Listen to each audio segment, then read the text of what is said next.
Morning from Vemuru. Tenali Tippalakatta ప్రయాణంలో వేమూరు చేరుకున్నాం.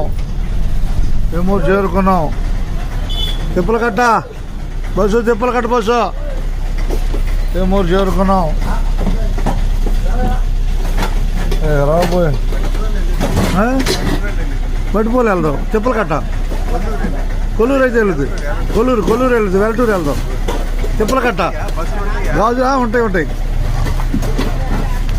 6:30కి వచ్చింది. అక్కడ జనాలు 6:30కి బయలుదేరారు.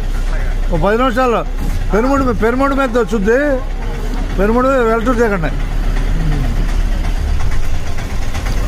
అందరూ ధన్యవాదాలతో వేమూరు నుంచి తెనాలి తిప్పలకట్ట ప్రయాణం చేస్తున్నాం. వేమూరులో చూస్తున్నాం. గజులంక ధన్యవాదాలు. నువ్వేడకి